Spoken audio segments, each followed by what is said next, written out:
Hello guys, it's WazzaTZK, and today we have something very special to talk about. So, the other day, Gamescom was hosted on Steam, which featured a lot of new and upcoming games, and it was nice. We got to have a look at some brand new games such as Payday 3, Modern Warfare 3. However, there is one game in particular which really caught my eye. Killing Floor 3. That's it. This game, it's finally coming out. And oh man, does it look good. Like, the trailer and everything, it looks really promising. So, as you can see from the title, like the cover art for the game, this game looks like it's going to be set in a futuristic setting, like Killing Floor 2. And I'm pretty confident that the perks and all the original perks on Killing Floor 2 will be on Killing Floor 3. That is confident. So you may be wondering, who is that guy with the red goggles in the channel art? Well, that is, as I found out, actually the Flesh Pound. So what they've done is they've actually remodeled the Flesh Pound, and I assume they're going to be doing that with all of the Zeds as well. However, there is a store page for Killing Floor 3. As you can see, it says Killing Floor 3, and you can even wishlist it, but you can't pre-order it just yet because there is no set release date for this. However, we do have a trailer and some images which we're going to have a look at. So some of you may be wondering, well, what's the story going to be about? What direction are they going to take in terms of development? We do have some lore about what this story is going to be about. So it's 2091 and Megacorp Horzine has produced the Ultimate Army, an obedient horde of bioengineered monstrosities called Zeds.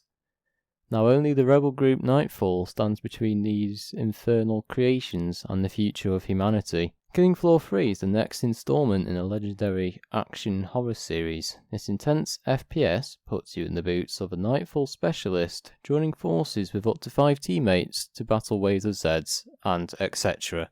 Basically, you do the same things as the last two games. However, it looks like it's going to be set in a different setting.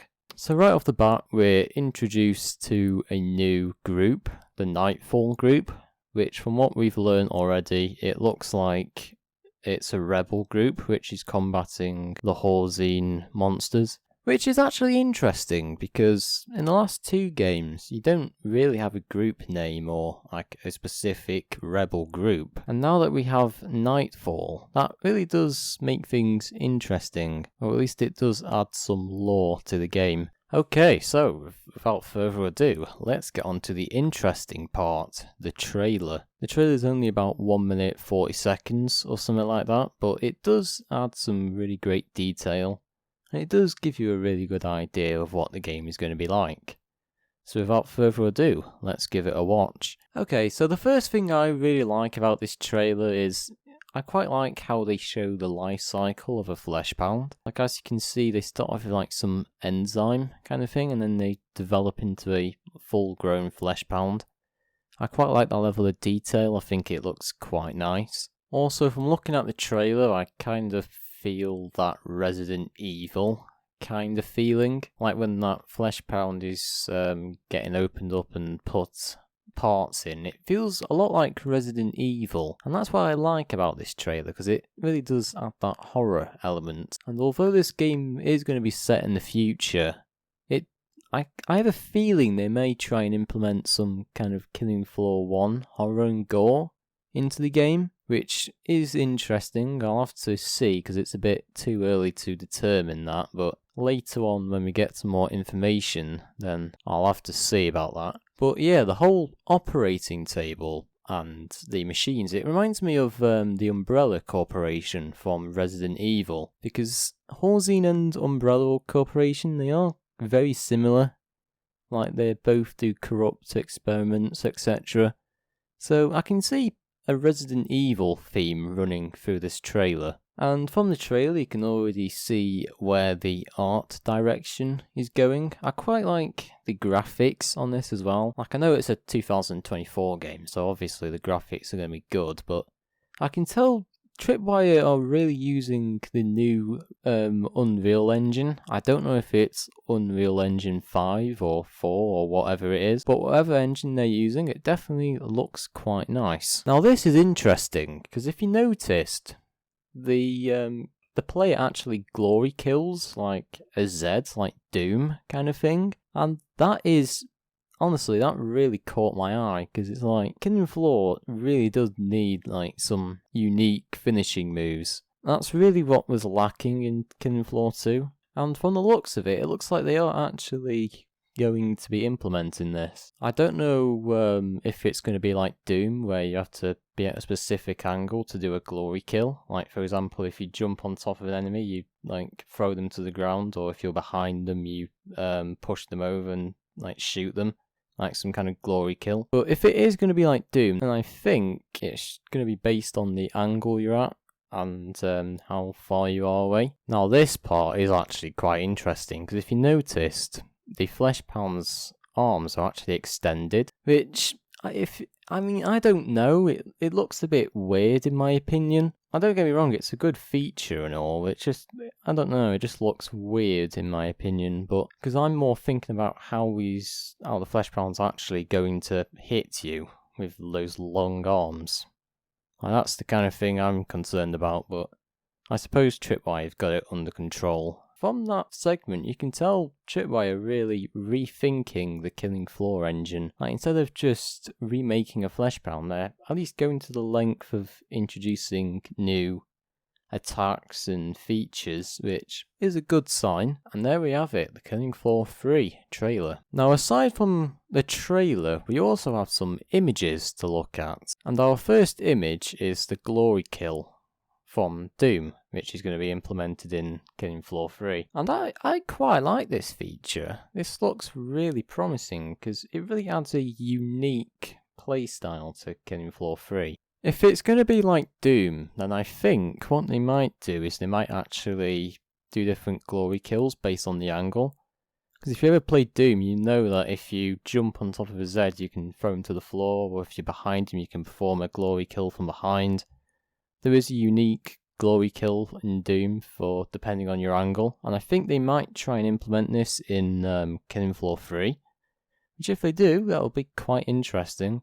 Also, not to mention, we get a look at the new Clot, which is the weaker Z in Killing Floor 3. And as you can see, they've also had a rebrand as well. I think the Killing Floor 3 Clot, it looks a lot more scarier, like a lot more realistic, so to speak. And our next image is going to be the Fleshpound. And yeah, like I said before, I'm not too sure about the arms. I think they look a little bit odd. Like, I don't know how the Fleshpound's going to be able to move around with those long arms. Like, I assume he's going to get it caught in doors and stuff, but I guess I'll have to wait and see for when the game releases to actually find out what is going to happen. Next up, we have a close-up of the Fleshpound, which, as you can see, he has some very nice teeth. And as you can see, he has his goggles on, some kind of Horsine tech on his back. You can't exactly see because it's only a front image. But yeah, the Fleshpound looks kind of terrifying. So our next image is another view of an attack which a Fleshpound can do, and it looks like he's attacks from like striking you. As you can see, he's kind of bending his arms back to hit you, kind of thing. So that could be another possible Fleshpound attack to be aware of. Also, one thing I haven't noticed yet is the gun. And I don't know if that's a commando gun or a SWAT weapon, because I don't know why it kind of reminds me of the G36C from the SWAT in Killing Floor 2. But it looks more like a commando weapon, but I don't exactly know what it is. And from looking at the gun model itself, it looks a bit more futuristic and high-tech kind of thing, if you get what I mean. So it looks like the guns may be a bit more modernised. And finally, we have this image, which is fairly obvious that there's a fire in the middle, apart from a Molotov maybe, or a grenade launcher which fires flame rounds. So from that image you can tell there's definitely going to be Firebug and other perks implemented in the game. And also, what I like about this image as well is, like, if you notice in the background, the scenery, it actually looks like Doom 2016. Like, you can see they've took some inspiration from Doom 2016, I've noticed. Because the two games, they look very similar, oddly enough. Also, not to mention, there's also the revolver, or some kind of revolver. I'm not exactly sure what that is, but that could be a gunslinger weapon or sharpshooter weapon. But yeah, either way, we get another view of the clot, which, as you can see, looks pretty terrifying. And yeah, that is literally all we have. Nothing more has been released as of yet. This game was only announced about 16 or so hours ago on Gamescom, and so far this is all the evidence which we have suggesting Killing Floor 3. So what do I think of the game? I think it has a very promising introduction. Like, the trailer and the images, they really do set a pretty cool scene. And if Tripwire can manage to not screw it up, then I can see this being a very promising game. Also, from looking at the images, the flesh pounds, the weapons, and even the perks look like they've had a makeover. So what do I want to see in Killing Floor 3? Well, the first thing that I want to see, personally, is like a story mode or a campaign. Because you can't just tell people, oh, there's Nightfall Rebel Group fighting Horzine. Like, you should at least expand on that. So hopefully they do expand on that. They bring that into a story mode or possibly a objective mode, which brings me on to my next thing, which is objective mode. And honestly, I do hope they bring objective mode back into this, because it was abandoned in Killing Floor 2, and it was actually a decent game mode. However, nothing was done to it. I kind of don't want versus mode and stuff back, because I mean, we saw how that went on Killing Floor 2, no one played it. So I mean, if they do bring it back, then that's fine, but as long as they revamp it, like reinvent it and balance it, then it could be a good game mode. Finally, one thing I want from Killing Floor 3 is horror. Like, I like the futuristic aspect of Killing Floor, but I much prefer the horror aspect in Killing Floor 1. And from what the trailer and images are suggesting, there is definitely part of a horror kind of feeling. Like, for instance, the Resident Evil operating table and the Doom killing sequences. That is definitely promising, and it definitely looks like they may be adding some horror elements. Also, one more thing, and I'm sure we can all agree on this, is to remove HRG weapons. I think I speak for most of the community here when I say the HRG weapons just ruined it in Killing Floor 2. Like, you're literally just paying to win. So, a bit more balancing and consideration, I think. I mean, I'm not really too bothered about the HRG weapons, but I know most people definitely didn't like them, so Tripwire do need to sort of consider their weapon choices and HRG stuff. Anyway guys, this is where I am going to conclude the video. Please tell me what you guys think in the comment section. I would love to hear it. Tell me what you guys would like to see, if you're going to get the game, what you think could be added or improved, etc. It is early in development right now. We've only had this trailer and images, so we don't know anything else. But yeah, what do you guys think? Do you think this game's going to go well, or is it going to go in the bin? Do let me know. But yeah, this is all from me, and I'll see you next time.